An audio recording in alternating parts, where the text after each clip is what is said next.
by my mother and my grandparents principally back in York, Nebraska. That was a thrilling time as I look back on it now, because my grandfather eventually taught me a lot that I never would have had a chance to learn in school. Such as? Well, he came from Pennsylvania by way of Illinois and settled in Nebraska. He was a blacksmith and a farmer, and people from all around there brought their work that they needed a blacksmith to do. They brought it to him because he had a reputation for doing the best work around. Back in those days, it was a matter mostly of shrinking an iron rim on a wooden wheel on a wagon, so that the wagon would last the wheel would last longer. And he had a good reputation for shrinking it on a wooden wheel so it wouldn't come loose. He became blind, so he couldn't farm anymore, and they moved to town.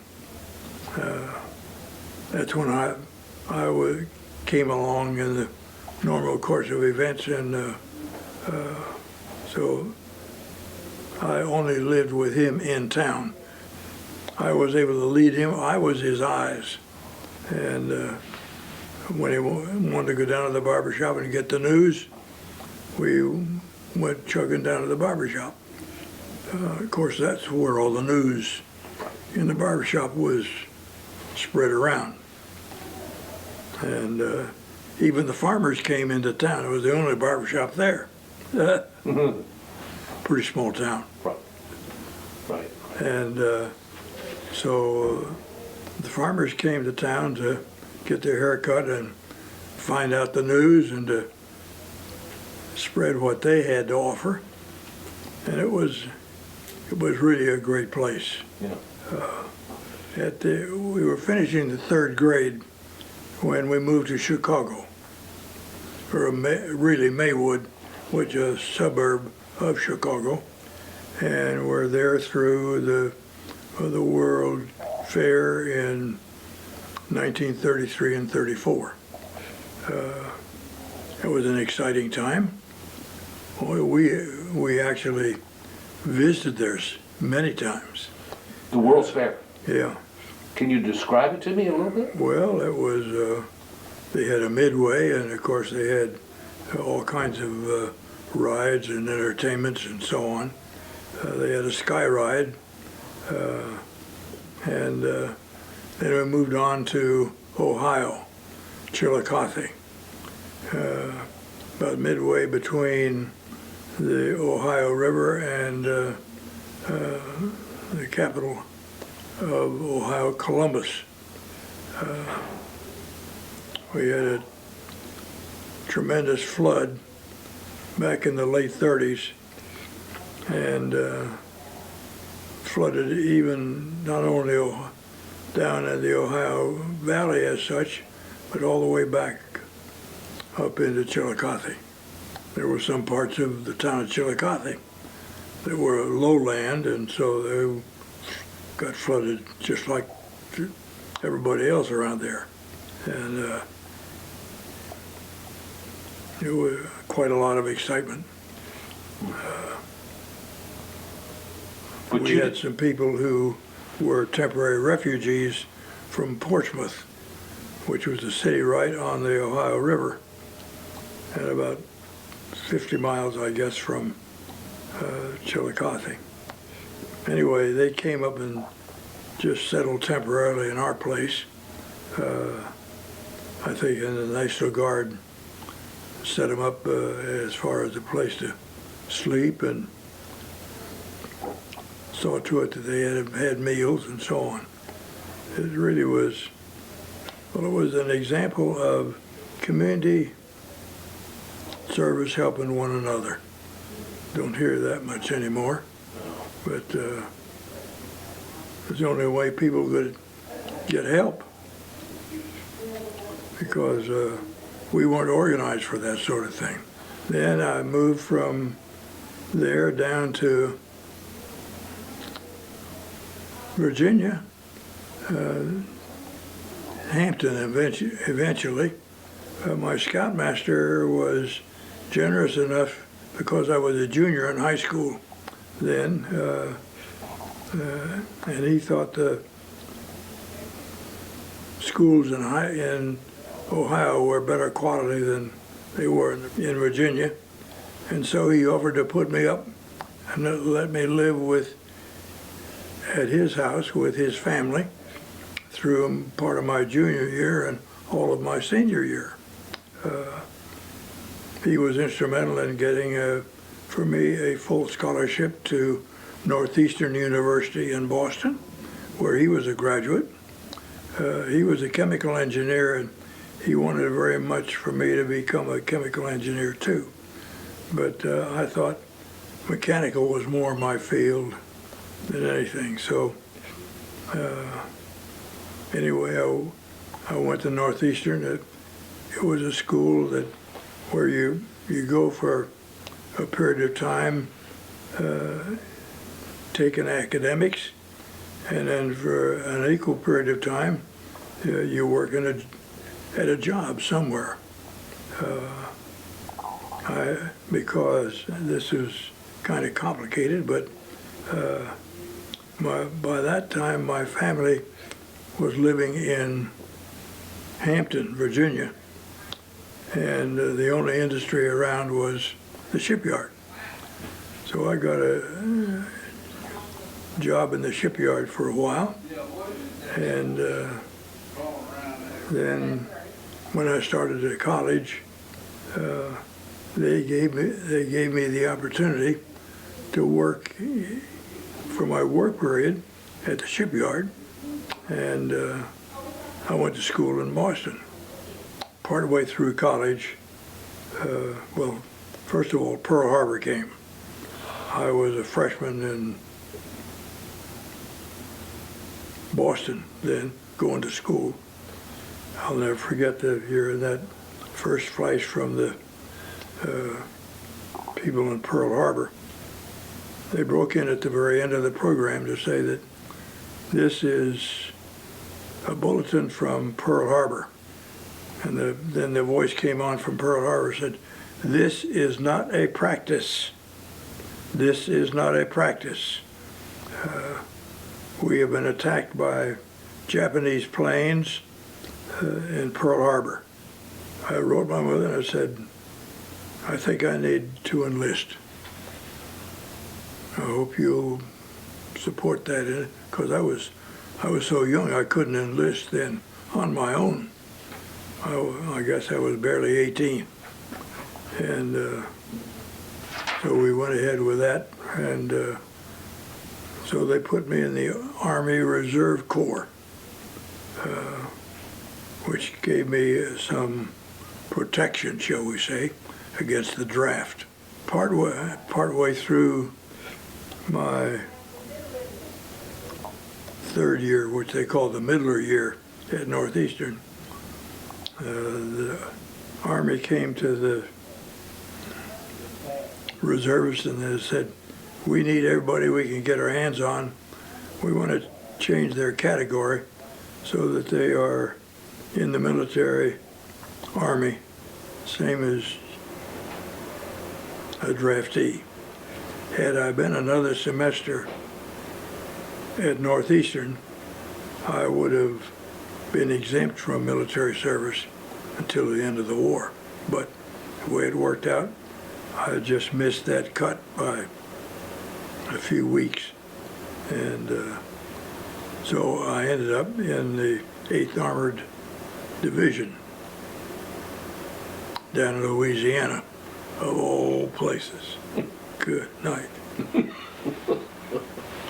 So we trained down there for, I guess, about a year and a half.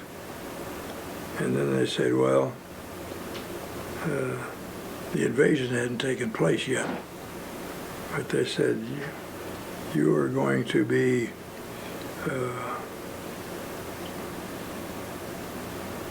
part of the invasion force that goes to the continent from Britain. Oh boy, that was something. Anyway, so we left Louisiana, thank heaven, and went to New York City. We sailed from New York Election Day, 1944. They had a submarine scare one night, and the destroyers went all around dropping depth charges and so on. But that's the closest that we ever came to any enemy action as far as the Germans were concerned, until we got to England. Well, we had to wait for our tanks to catch up with us. They were coming from places where they were built, and they were brand new. They didn't want us to take anything overseas that wasn't right up to snuff. Now, what was your position as far as the armored division was concerned? Well, I was a machine gunner. So we were in England for, well, let's see, I guess something over a month and a half. We went to France in early January. And we landed in Le Havre, which was one of the big seaports there on the Channel. And by that time, the fighting was mostly in northern France and in Germany. Actually, the ground fighting was in France then. But by the time our stuff caught up with us, the Germans had retreated into Germany, and so we were constantly chasing those guys. We never could catch up with them, really. Were you in the Battle of the Bulge? At the very end of it, as such.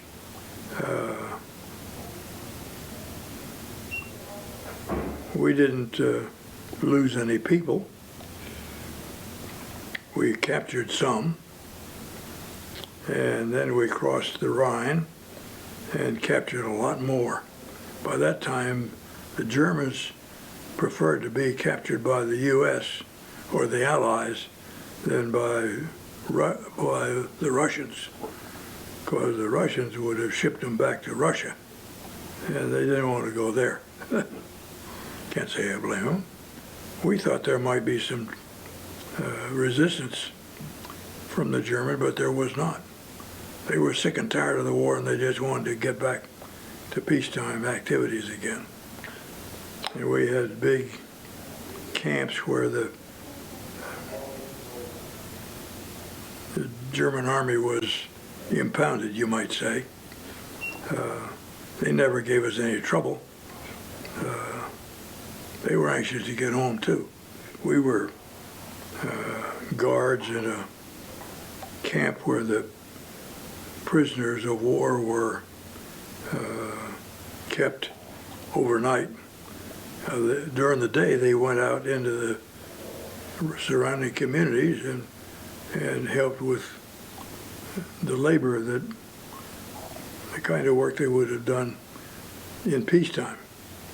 So it worked out beautifully for everybody. But after the war was over, that's when I finished school and was a graduate engineer, and so that's where I wanted to go to work. So you worked at the shipyards as a mechanical engineer? Yeah, for about 25 years. And what specifically did you do? Well, we designed equipment to go in ships. For example, aircraft elevators was my particular specialty. We bought the machinery, which was designed by another company, but we were responsible for getting it into the spaces that were reserved for us. And sometimes that was a battle. So you had to modify a basic elevator design so it would fit inside an aircraft carrier. That's right. And you had probably very little tolerance on the edges. Well, very little tolerance, and we had 4 of them on the ship, and some were more cramped than others when it came to the spaces where the machinery was located. But we got it all in. So you were helping to design aircraft elevators up through the Korean War and into the Vietnam War. Yeah. So you must have seen a lot of changes. Well, we did. As a matter of fact, they had a basic design during World War II. But after World War II was over, the planes got bigger, Yeah. and so the equipment in being able to lift heavier weights required refinement in the design. And you still had to get it in the space where we were working. So the pressures, the operating pressures, they were hydraulic, were always going up. So at the time I left, we were up to 1,200 pounds. We started with about 800. And of course the Navy was pretty conservative. So they've fought any kind of improvement or change. I said, we can manage with what we got. But some of the powers that be said, yeah, but the planes that we're having to handle are bigger and they weigh more, and so the machinery's got to change. Well, okay. Did you get married? Yes, but at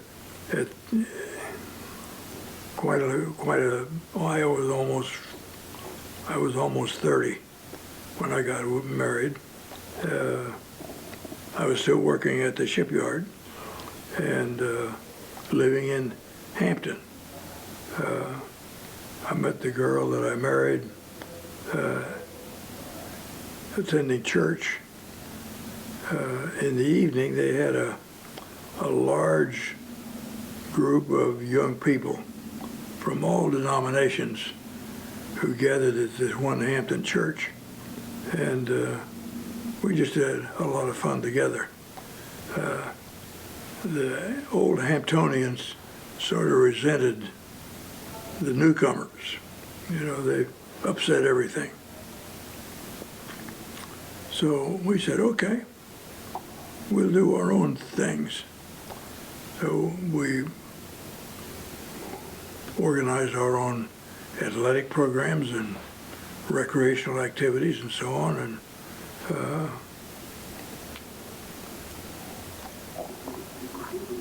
everything worked out, I thought, pretty smoothly. Your wife's name was? Her nickname was Kit. It really was Elizabeth Kittrell. That's where the Kit came from. She did not work at the shipyard. She worked at the air base, Langley Field. Not for the Air Force as such. She worked for NASA, which in wartime was what amounted to an arm of the Air Force.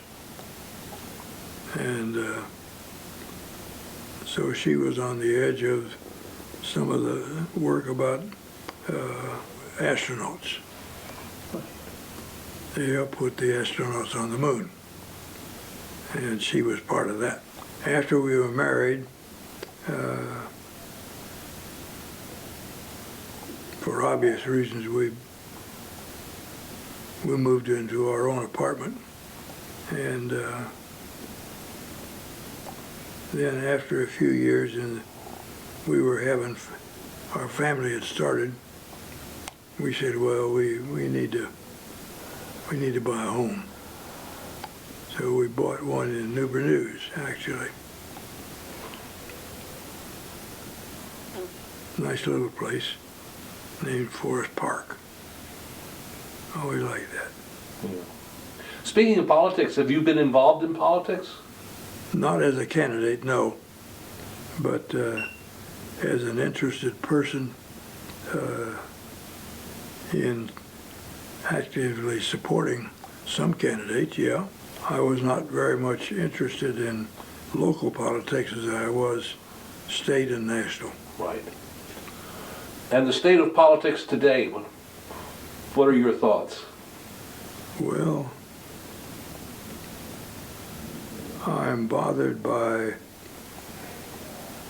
what Trump has brought. The old-time Virginians don't cotton to him either. I had a stroke. My wife had a stroke. With a stroke, you never know what level of recovery you may reach. So they say there's always a possibility that some things that I don't remember may come back someday. At age 96, it's possible, but I'm not waiting for it. After the 2 strokes, they moved us up here. The 3 kids decided that under the circumstances, we need to have them close to one of the 3 of us.